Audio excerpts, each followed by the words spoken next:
Base nga sa ating latest satellite animation, ay patuloy pa rin nga yung epekto ng Intertropical Convergence Zone o ITCZ dito sa may Palawan at Southern Mindanao. Samantalang, umiihip pa rin nga yung Northeast Monsoon o hanging amihan dito sa may parte ng extreme Northern Luzon. At sa nalalabing bahagi naman ng ating bansa, ay patuloy pa rin inaapektuhan ng easterlies o yung mainit na hangin galing Pasipiko.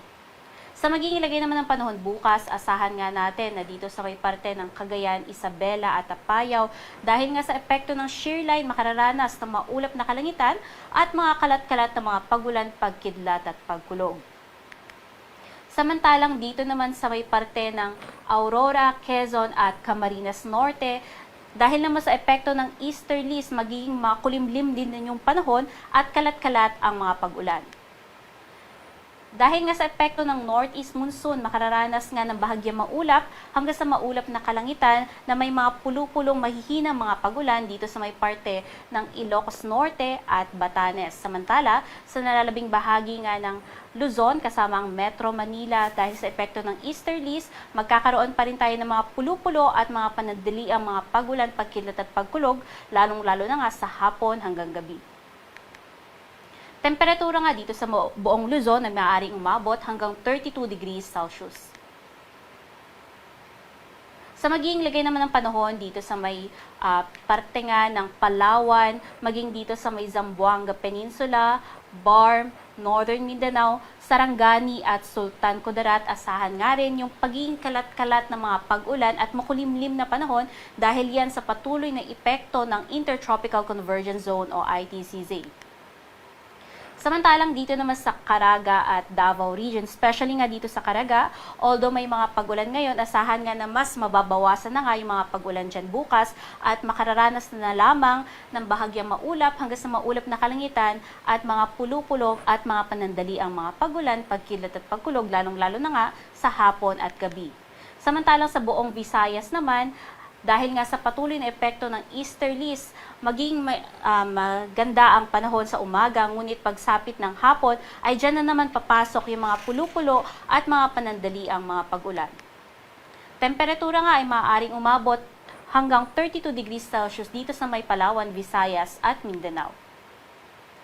Sa magiging lagay naman ng ating karagatan, wala po tayong nakataas na gale warning, ngunit asahan nga na dito sa may northern at western seaboards ng Luzon makararanas ng katamtaman hanggang sa mga matataas na mga pag-alon. Kaya inaabisuhan natin lalong-lalo na nga yung maliliit na sasakyang pandagat na mag-ingat po sa paglalayag dahil yung taas ng alon nga ay maaaring umabot hanggang 3.7 meters. Samantala sa nalalabing bahagi nga ng ating karagatan, makararanas ng banayad hanggang sa katamtaman ng mga pag-alon.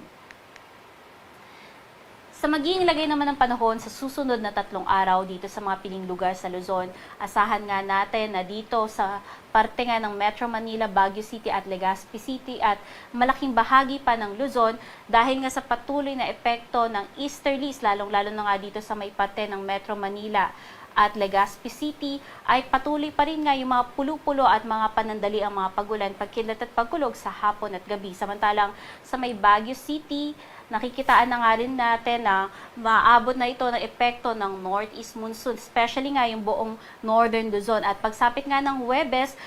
dahil nga sa patuloy na pagbugso ng Northeast Monsoon, ang malaking bahagi nga ng Northern Luzon,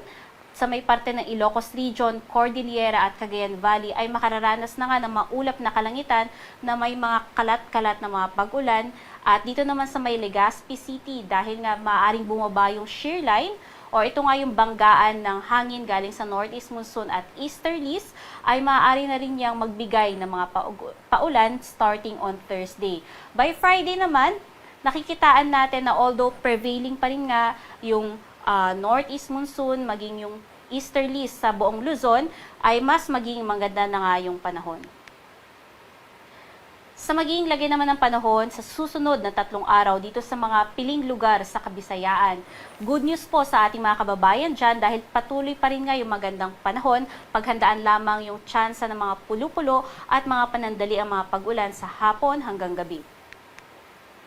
Sa magiging lagay naman ng panahon dito sa may Mindanao, sa susunod na 3 araw, asahan nga natin na although hanggang bukas, malaking bahagi pa rin nga ng Mindanao yung makararanas ng mga kalat-kalat na ng mga pag-ulan. Pero starting by Wednesday, dito na nga lamang yan sa may parte ng Davao Region at asahan nga na starting on Thursday up to Friday, maging dito sa malaking bahagi nga or iba pang bahagi ng Mindanao ay magkakaroon na lamang ng pulo-pulo at mga panandaliang mga pag-ulan.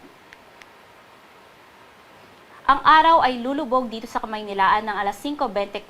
ng hapon at sisikat naman bukas ng alas 5:58.